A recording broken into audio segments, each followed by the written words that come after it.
ఆంధ్రప్రదేశ్ రాష్ట్రంలో వైఎస్ఆర్సిపి పార్టీ అధ్యక్షుడు ముఖ్యమంత్రి జగన్మోహన్ రెడ్డి ఎన్నికలకు సిద్ధమవుతున్నాడు. ఈ సంవత్సరం ఒక నెల ముందే ఎన్నికలు జరిగే అవకాశం కనపడుతూ ఉంది. ఉత్తర భారతదేశంలో భారతీయ జనతా పార్టీ సాధించిన విజయాల ఫలితంగా వేడి చల్లారకముందే త్వరగా పార్లమెంట్ ఎన్నికలు నిర్వహిస్తే మధ్యప్రదేశ్, ఛత్తీస్గఢ్, రాజస్థాన్ అక్కడ విజయభేరి మోగించిన భారతీయ జనతా పార్టీ ఆ రాష్ట్రాల ఉత్తర భారతదేశంలో ఏకపక్షంగా వన్ సైడ్గా ఆధిపత్యం వహించవచ్చని, ఉత్తర భారతంలో ఉన్న 180 సీట్లలో 160 సీట్లను కైవసం చేసుకోవాలనే ఆలోచనతో ఫిబ్రవరి 20 నాటికి ఎన్నికల నోటిఫికేషన్ విడుదల చేసి మార్చి 10-15 మధ్యలో తెలుగు రాష్ట్రాల్లో ఎన్నికలు నిర్వహించాలనే ఆలోచన ఉన్నట్టు ప్రచారం జరుగుతూ ఉంది. జగన్మోహన్ రెడ్డి తెలంగాణ రాష్ట్రంలో బీఆర్ఎస్ పార్టీ వాళ్ళ వ్యూహాలను అధ్యయనం చేసి వాళ్ళు చేసిన తప్పుల నుంచి కొన్ని గుణపాఠాలు నేర్చుకుని కేసీఆర్ అవినీతి ఎమ్మెల్యేలు, ప్రజాదరణ కోల్పోయిన ఎమ్మెల్యేలు 45 మందిని మార్చి ఉంటే పార్టీ మళ్ళీ అధికారంలోకి మూడోసారి వచ్చేది, హ్యాట్రిక్ కొట్టేదని చెప్పి విశ్లేషకులు భావిస్తున్నారు. అయినా నేల విడిచి చాము ఎందుకు దేశ రాజకీయాలు? తెలంగాణ రాష్ట్రం కోసం ఏర్పాటు చేసిన టీఆర్ఎస్ పార్టీ, ఆయన స్థాయికి కేసీఆర్ ఒక రాష్ట్రానికి ముఖ్యమంత్రి వరకే, లేదు ఆయన స్థాయి కేంద్ర మంత్రి వరకు ఎదగచ్చు, లేదు పొత్తులో భాగంగా సహకరిస్తే డిప్యూటీ ప్రైమ్ మినిస్టర్, ఉప ప్రధానమంత్రి వరకు వెళ్ళచ్చు. అంతేగాని ఉటికెగరలేనమ్మ స్వర్గానికి అన్నట్టు ఏకంగా కొండకి దారం కట్టి నేను ప్రధానమంత్రిని అయిపోతాను, దేశ రాజకీయాలను శాసిస్తాను, బీఆర్ఎస్ పార్టీయే మొత్తం దేశంలో ఉండే రాజకీయ పార్టీలందరినీ నేను వాళ్ళకి నిధులు ఇస్తా, మొత్తం మీ పార్టీలన్నిటికీ కావాల్సిన నిధులు నేను ఇస్తా, నన్ను ప్రధానమంత్రి చేయండి, నన్ను ప్రతిపక్ష కూటమికి చైర్మన్ చేయండి అని కోరటం, ఇవన్నీ కూడా అత్యాశే. కేసీఆర్ ఏం ఆలోచించాడంటే ఆయన బహిరంగంగానే ప్రకటించాడు, నేను దళిత బంధు పెట్టాను, మా ఎమ్మెల్యేలు చాలా ఘనులు, ఇక అవినీతిలో రికార్డు 10 లక్షలు ఇస్తే నేనిస్తే దాంట్లో 3 లక్షలు మా బీఆర్ఎస్ టీఆర్ఎస్ ఎమ్మెల్యేలు కమిషన్లు కొట్టేస్తున్నారని చెప్పి బహిరంగంగా పత్రికాముఖంగా చెప్పాడు.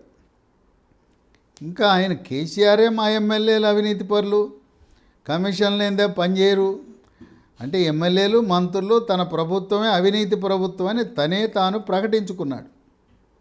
ఇక దాంతో ప్రజల్లో ఈ ప్రభుత్వం పట్ల కొంత నిరుత్సాహం ఏర్పడి మార్పు కావాలి అని చెప్పి కాంగ్రెస్ పార్టీ కోటేశారు. కానీ కాంగ్రెస్ పార్టీ పట్ల ప్రేమ కాదు, కాంగ్రెస్ కోటేస్తే కేసీఆర్ని గద్దె దింపవచ్చు అనే ఉద్దేశంతో, కేసీఆర్ని దింపాలనే లక్ష్యంతో ప్రజలు ఓట్లేశారు.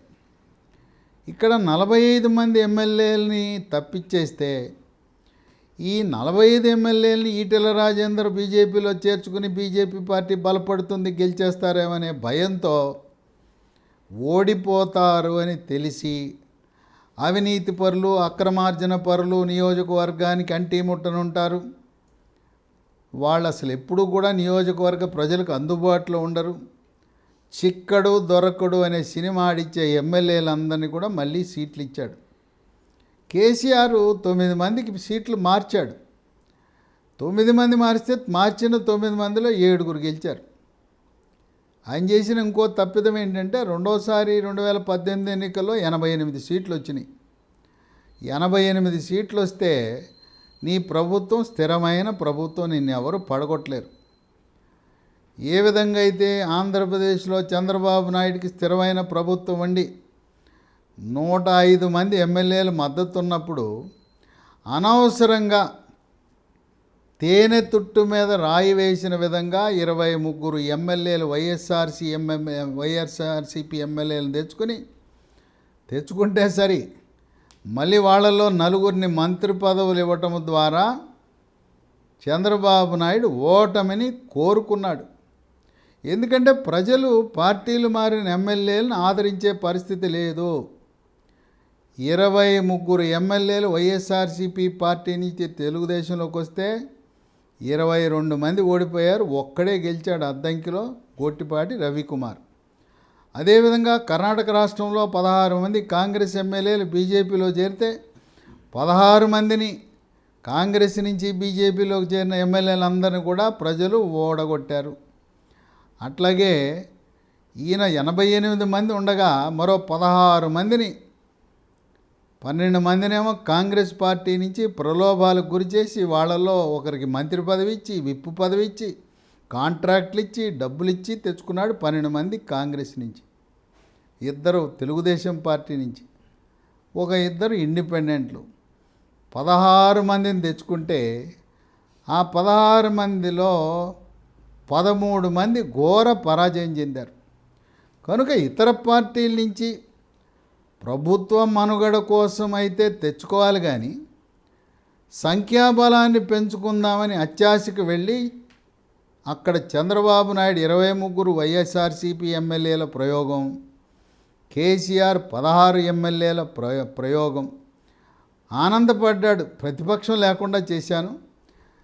ప్రతిపక్ష నాయకుడిగా, సిఎల్పి నాయకుడిగా బట్టి విక్రమార్క ఉన్న ఆయనకి హోదా లేదు. ఎందుకంటే సంఖ్యాబలంలో 10% ఉంటేనే ప్రతిపక్ష హోదా ఇస్తారు, క్యాబినెట్ ర్యాంక్ ఇస్తారు. అంటే కాంగ్రెస్ పార్టీకి 119లో 10% అంటే 12 మంది ఉంటే ప్రతిపక్ష హోదా ఉండేది. ప్రతిపక్ష హోదాను కూడా కోల్పోయింది కాంగ్రెస్ పార్టీ. 104 మంది ఎమ్మెల్యేలు నాకున్నారని ఆనందపడ్డాడు కేసీఆర్. అదే దెబ్బ కొట్టిందని తెలవల. కనుక కేసీఆర్ చేసిన పొరపాటు, గెలవరు అని తెలిసిన ఎమ్మెల్యేలు, సర్వేల్లో ఓడిపోతారని తెలిసిన ఎమ్మెల్యేలకు సీట్ ఇచ్చాడు కేసీఆర్. ఆయన ఏమనుకున్నాడంటే నన్ను చూసి ఓటేస్తారు, నేను చేసిన పథకాలు, నేను ఇస్తున్న డబ్బును చూసి వేస్తారనుకున్నాడు. ఇప్పుడు జగన్మోహన్ రెడ్డికి జ్ఞానోదయం కలిగింది. కేసీఆర్ చేసిన తప్పు నేను చేయకూడదు. నా 151 మంది ఎమ్మెల్యేలు, 24 మంది ఇన్ఛార్జీల్లో కనీసము 60 నుంచి 70 మందిని మార్చాలి. వీళ్లకు ప్రజల్లో ప్రజాదరణ లేదు. గడప గడపకు వైఎస్ఆర్ పార్టీ, గడప గడపకు ప్రభుత్వం అన్నా కూడా నిర్లక్ష్యం వహించి జనం దగ్గరికి వెళ్ళలేదు. వాళ్ళని మార్చాలనే ప్రక్రియ ప్రారంభించాడు. కొంతమంది ఎమ్మెల్యేలకు, ఇన్ఛార్జీలకి మీకు టికెట్ ఇవ్వటం లేదు, అధికారంలోకి వచ్చినాక మీకు పదవి ఇస్తాను అని చెప్పాడు. కొంతమందిని లోక్సభ సభ్యుల్ని అసెంబ్లీకి పెట్టడం లేదు, నియోజకవర్గాలు ఒక నియోజకవర్గం నుంచి మరొక నియోజకవర్గానికి మార్పు చేయటం. ఏకంగా కొంతమందిని అయితే జిల్లానే దాటిచ్చేశాడు. గుంటూరు జిల్లా నుంచి ప్రకాశం జిల్లాకు తెచ్చి అభ్యర్థిగా ప్రకటించాడు. ఈ విధంగా మార్పులు చేర్పులు చేసే ప్రక్రియలో విశాఖ జిల్లాలో అక్కడ అసంతృప్తి జాలలు రగులుతున్నాయి. విశాఖ 2019లో కూడా తెలుగుదేశం పార్టీకి కంచుకోటగా మిగిలింది. దానికి కారణం ఏంటంటే హుదూద్ తుఫాన్ వచ్చినప్పుడు 2014లో తెలుగుదేశం ప్రభుత్వం, చంద్రబాబు నాయుడు, ఆనాటి మున్సిపల్ శాఖ మంత్రి నారాయణ చేసిన అభివృద్ధి, సేవలు, సంక్షేమము, తర్వాత అక్కడ పేదవాళ్ళకి ఇచ్చిన పట్టాల సంఖ్య, కొండలపై నివసిస్తున్న వారికి అనేక రోజులుగా పట్టాలు లేకపోతే వాళ్ళందరికీ పట్టాలు ఇవ్వటం, నగరాన్ని అంతర్జాతీయ నగరంగా సుందరంగా తీర్చిదిద్దటం, ప్రపంచంలోనే మొట్టమొదటిసారిగా ఎల్ఈడి లైట్ వెలుగుల్లోకి 130,000 ఎల్ఈడి లైట్లు వేసి ఎల్ఈడి నగరంగా విశాఖను వెలిగిపోయేలా చేశారు. రోడ్లు కానీ, పచ్చదనం కానీ, అక్కడ గ్రేటర్ విశాఖపట్నం కార్పొరేషన్ అలాగే విశాఖ మెట్రో డెవలప్మెంట్ అథారిటీలో జరిగిన అభివృద్ధి ప్రజలను ఆకర్షించి 2019లో వైఎస్ఆర్సీపీ హవాలో కూడా Visakha north, south, east, west 4 నియోజకవర్గాలు కూడా తెలుగుదేశం పార్టీ అభ్యర్థులనే గెలిపించారు. ఇలాంటి విశాఖలో వైఎస్ఆర్సీపీ పార్టీ సంక్షోభ దిశగా అడుగులు వేస్తూ ఉంది. అక్కడ వైఎస్ఆర్సీపీ ఎమ్మెల్సీ వంశీ కృష్ణ శ్రీనివాస యాదవ్ ఆయన వైఎస్ఆర్సీపీ పార్టీకి రాజీనామా చేసి జనసేన పార్టీలో చేరుతున్నాడనే వార్త కేవలం విశాఖ జిల్లానే కాదు 26 జిల్లాల్లోండే వైఎస్ఆర్సీపీ పార్టీ నాయకులు, జనసేన, తెలుగుదేశం పార్టీ నాయకులు అందరూ చర్చించుకుంటున్నారు. ఎందుకంటే వంశీకృష్ణ శ్రీనివాస్ యాదవ్ ఆయన బీసీ సామాజిక వర్గానికి చెందిన వ్యక్తి. జగన్మోహన్ రెడ్డి బీసీలు అని చెబుతున్నా అది కంటి తుడుపు చర్య తప్పనిచ్చి నిజంగా బీసీలకంటూ ఏమీ చెయ్యడు. మరి నేను యాదవనై ఉన్నాను, ఈ పార్టీలోకి వచ్చిన తర్వాత పూర్తిగా నన్ను నిర్లక్ష్యం చేశారు అని చెప్పి ఆయన త్వరలో వైఎస్ఆర్సీపీని వీడి జనసేన పార్టీలో లాంఛనంగా చేరబోతున్నాడు. వంశీకృష్ణ శ్రీనివాస్ యాదవ్ ఆయన అంచెలంచెలుగా ఒక నాయకుడు, పెద్ద స్థాయి నాయకుడిగా ఎదిగాడు. యాదవ సామాజిక వర్గంతో సత్సంబంధాలే కాకుండా అనేక ప్రజా సమస్యల పట్ల పోరాటం చేసి పేద ప్రజల పక్షాన్ని నిలిచాడు. ఈయన 2009లో విశాఖ తూర్పు నియోజకవర్గం నుంచి ప్రజారాజ్యం పార్టీ తరపున పోటీ చేశాడు. అంటే పవర్ స్టార్ పవన్ కళ్యాణ్కి వంశీకృష్ణకి సంబంధాలు ఆనాడే 2008లోనే ఉన్నాయి. 2009లో కాపులు, యాదవులు, కమ్మ సామాజిక వర్గం అధికంగా ఉన్న ఈ నియోజకవర్గంలో అప్పుడే కొత్తగా రంగప్రవేశం చేసిన వెలగపూడి రామకృష్ణ బాబు కమ్మ సామాజిక వర్గానికి చెందిన అభ్యర్థి విజయం సాధించాడు. వంశీకృష్ణ శ్రీనివాస్ యాదవ్ పీఆర్పీ పార్టీ తరపున ఓటమి చెందాడు. 2012లో పీఆర్పీ పార్టీని చిరంజీవి కాంగ్రెస్ పార్టీలో విలీనం చేసిన సమయంలో వంశీకృష్ణ వైఎస్ఆర్సీపీ పార్టీలో చేరాడు. జగన్మోహన్ రెడ్డికి పెద్ద దిక్కుగా మారాడు. ఆయన ఉమ్మడి విశాఖ జిల్లా అధ్యక్షుడిగా బాధ్యతలు చేపట్టాడు. మళ్ళీ 2014లో వైఎస్ఆర్సీపీ పార్టీ తరపున పోటీ చేశాడు. అదే నియోజకవర్గం విశాఖ తూర్పు నుంచి. 14లో కూడా విశాఖ తూర్పులో వెలగపూడి రామకృష్ణబాబు రెండవసారి విజయం సాధించాడు.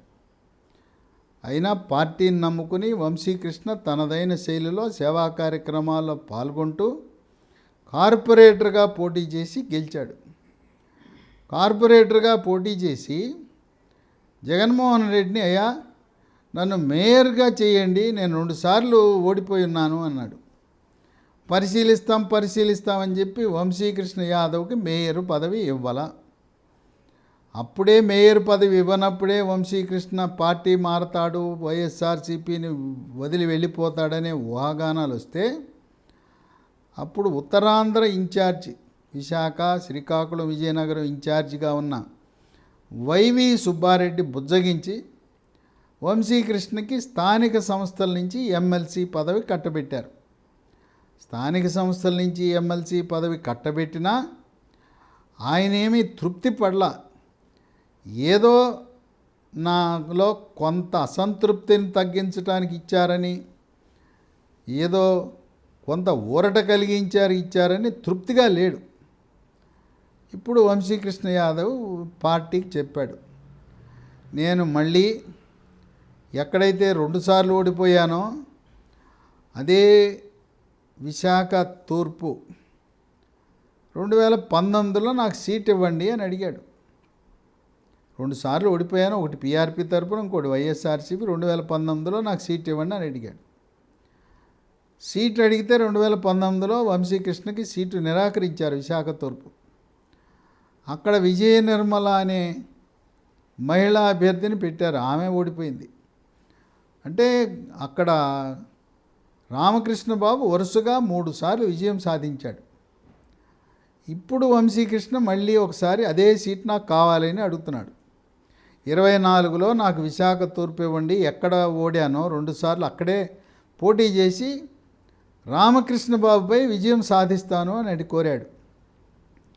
లేదు విశాఖ తూర్పు నువ్వు కాదు, అక్కడ వెలగపూడి రామకృష్ణ బాబును ఓడించాలంటే మరో కమ్మ సామాజిక వర్గ నాయకుడే సమవుజ్జి మేము ప్రస్తుత విశాఖ ఎంపీ కమ్మ సామాజిక వర్గానికి చెందిన సత్యనారాయణని పంపుతున్నామని చెప్పి నీకు కావాలంటే గాజువాక ఇస్తాం కానీ విశాఖ తూర్పు ఇవ్వము అని చెప్పారు.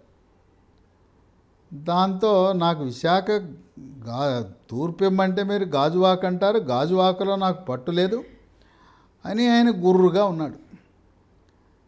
సరే, ఇప్పుడు ఈయనేదో కంటి తుడుపు చర్య కింద మేయర్ ఇవ్వకుండా స్థానిక సంస్థల ఎన్నికల నుంచి ఎమ్మెల్సీగా చేశాడని గుర్రుగా ఉన్న వంశీకృష్ణ శ్రీనివాస్ యాదవ్ ఇక ఈ వైఎస్ఆర్సీపీ పార్టీని నమ్ముకుంటే లాభం లేదు, మొండి చేయి చూపిస్తారు, వాడుకుని వదిలేస్తారు, యూజ్ అండ్ త్రో. పైగా వాతావరణం చూస్తుంటే జనసేన తెలుగుదేశం పార్టీ కూటమి విజయం సాధించే దిశగా, అధికారంలోకి వచ్చే దిశగా ఉంది కనుక ఎలాగో వైఎస్ఆర్సీపీ పార్టీ అధికారంలోకి రాదు అని ఆయన హితులు సన్నిహితులు అక్కడుండే బీసీ కుల సంఘ నాయకులతో యాదవ సంఘాలతో చర్చించి ఆయన ఒక నిర్ణయానికి వచ్చి ఇప్పటికే జనసేన నాయకులతో సంప్రదించి ఆయనకి విశాఖ సౌత్ లేదా భీమిలి సీట్ ఇవ్వాలని దాదాపు సూత్రప్రాయంగా నిర్ణయం జరిగింది. విశాఖ సౌత్ తెలుగుదేశం పార్టీ తరపున గెలిచిన వాసిపల్లి గణేష్ ఆయనేదో కృత్రిమ ఆకర్షణకు లోనై ప్రభుత్వం తరపున లభించే కొన్ని ఆకర్షణలకు గురై ఆయన తెలుగుదేశం పార్టీ నుంచి వైఎస్ఆర్సీపీలోకి మారాడు. ఇక అక్కడికి వెళ్ళిన తర్వాత గ్రూపు తగాదాలతో ఈసారి అక్కడ వైఎస్ఆర్సీపీ నుంచి పోటీ చేసినా గెలిచే పరిస్థితి లేదు వాసిపల్లి గణేష్కి. చాలా బలంగా ఉంటుంది విశాఖ దక్షిణం, విశాఖ సౌత్లో వంశీకృష్ణ శ్రీనివాస యాదవ్ పోటీ చేస్తే జనసేన పార్టీ తరపున గెలవటం తథ్యం. భీమిలి కూడా ఒకవేళ విశాఖ సౌత్ ఏ కారణం వల్ల ఇవ్వలేని పక్షంలో జనసేన పార్టీ ఒక అగ్నికుల క్షత్రియ మత్స్యకార సామాజిక వర్గం నుంచి విశాఖ సౌత్లో పెట్టాలనే ఆలోచనలో ఉన్నారు. ఏదేమైనా ఒక బీసీని పెట్టాలనే ఆలోచనలో ఉన్నారు. విశాఖ సౌత్ కాకుండా భీమిలిలో వంశీకృష్ణ శ్రీనివాస యాదవ్ను పెట్టినా ఘన విజయం సాధించబోతున్నాడు. భీమిల్లో కాపు సామాజిక వర్గం బలంగా ఉండటం, 2009లో కూడా భీమిల్లో చాలా ఓట్లు సాధించటం, ఎప్పుడూ కూడా కాపు సామాజిక వర్గానికి చెందిన ఎమ్మెల్యే అక్కడ గెలవటం, 2014 ఎన్నికల్లో గంటా శ్రీనివాసరావు భీమిలి నుంచి గెలిచాడు, 2019లో అవంతి శ్రీనివాస్ గెలిచాడు. కనుక అక్కడ కాపు సామాజిక వర్గం ఆధిపత్యం ఉన్న నియోజకవర్గం, బీసీలు కలిస్తే జనసేన పార్టీ తరపున వంశీకృష్ణ యాదవ్ తొలిసారిగా 2024లో శాసనసభ మెట్లెక్కటం తథ్యమని భావిస్తున్నారు. ఇది ఇలా ఉండగా విశాఖ సిటీ నగర అధ్యక్షుడు కోలా గురువులు వెళ్ళి వంశీకృష్ణ యాదవ్ని బుజ్జగించడానికి ప్రయత్నం చేశాడు. అలాగే వైవి సుబ్బారెడ్డి కూడా తన వంతు ప్రయత్నం చేస్తున్నాడు. అయినా తెగేదాకా లాగిన తర్వాత మళ్ళీ తెగిన దారం మళ్ళీ అతకదు కదా. దాదాపు వంశీకృష్ణ శ్రీనివాస్ యాదవ్ జనసేన పార్టీలో చేరటం, అక్కడ ఎమ్మెల్యేగా పోటీ చేయటం ఖరారైన తర్వాత ఇప్పుడు వైఎస్ఆర్సీపీ పార్టీ నిద్ర మేలుకొన్నా ఫలితం ఏముండదు. బీసీలని భజన చేస్తున్న అధికారం అంతా కూడా రెడ్డి సామాజిక వర్గ చేతుల్లో పెట్టుకుని నామ్కే వాస్తే ఉప ముఖ్యమంత్రులు, మైనారిటీ ముఖ్యమంత్రి, బీసీ ముఖ్యమంత్రి, ఎస్సీ ముఖ్యమంత్రి, ఎస్టీ ముఖ్యమంత్రి, కాపు ముఖ్యమంత్రి పేరుకే ఉప ముఖ్యమంత్రులు కానీ ఏమీ లేని సలహాదారులు సజ్జల రామకృష్ణారెడ్డి లాంటి వాళ్ళు, అలాగే వైవి సుబ్బారెడ్డి లాంటి వాళ్ళు వాళ్ళే శాసిస్తారు. కానీ అన్ని పదవులు కూడా పేరుకే నామ్కే వాస్తే బీసీల పేరిట కార్పొరేషన్లు సృష్టించి చైర్మన్ పదవులు ఇచ్చి అక్కడ వాళ్ళకి ఆఫీసులు లేవు, కార్లు లేవు, నిధులు లేవు. భజన మాత్రం బీసీ భజన, అధికారం మాత్రం రెడ్డి సామాజిక వర్గం చేతుల్లో ఉన్నదనే ఆరోపణలున్న తరుణంలో విశాఖ నగరంలో ఎమ్మెల్సీగా ఉన్న వంశీకృష్ణ శ్రీనివాస్ యాదవ్ నిష్క్రమణ పార్టీని సంక్షోభంలోకి నెట్టుతుంది. ఇప్పటికే చాలా బలహీనంగా ఉన్న వైఎస్ఆర్సీపీ పార్టీ విశాఖ సిటీలోనూ విశాఖ గ్రామీణంలో కూడా ఆశించిన ఫలితాలు లభించవు. ఈ విధంగా ఒక్కొక్క జిల్లా వైఎస్ఆర్సీపీ పార్టీ పట్టు కోల్పోతూ ఉంది. 2019 ఎన్నికల్లో వచ్చిన ఓట్లను విశ్లేషిస్తే తెలుగుదేశం పార్టీకి జనసేన పార్టీకి రెండు పార్టీలకు వచ్చిన ఓట్లు కలిస్తే వైఎస్ఆర్సీపీ పార్టీకి వచ్చిన ఓట్లు చాలా తక్కువ. ఒక ఉదాహరణ చెప్పాలంటే 80,000 ఓట్లతో ఒక నియోజకవర్గంలో జనసేన పార్టీ వైఎస్ఆర్సీపీ పార్టీ విజయం సాధించింది. అదే నియోజకవర్గంలో 70,000 తెలుగుదేశం పార్టీకి, 40,000 జనసేనకి, 110,000 ఓట్లు వచ్చినాయి. అంటే జనసేన ఓట్లు తెలుగుదేశం పార్టీ ఓట్లు కలిస్తే ప్రస్తుతం ఉన్న 151 నియోజకవర్గాలలో 60 నియోజకవర్గాల్లో జనసేన తెలుగుదేశం పార్టీ పై చేయి అవుతుంది. ఈ లెక్కలను పరిగణలోకి తీసుకుని రెండు పార్టీల ఓట్లు, జనసేన తెలుగుదేశం పార్టీ ఓట్లు 2019లో ఏ నియోజకవర్గాల్లో వాళ్ళ ఓట్లు అధికంగా ఉన్నాయో అలాంటి నియోజకవర్గాల్లో ఎమ్మెల్యేలను మార్పు ప్రక్రియ చేపట్టాడు జగన్మోహన్ రెడ్డి. ఏది ఏమైనా జగన్మోహన్ రెడ్డి విశాఖని పరిపాలనా రాజధాని అన్నాడు, అక్కడేదో క్యాంపు కార్యాలయం అన్నాడు.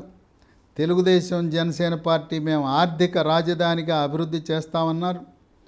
ఇలాంటి తరుణంలో విశాఖ జిల్లా ఏదైతే పరిపాలనా రాజధాని అంటున్నారో అక్కడే వైఎస్ఆర్సీపీ పార్టీ చతికిలపడి ఘోర పరాజయం చవి చూడబోతుందని విశ్లేషకులు భావిస్తున్నారు.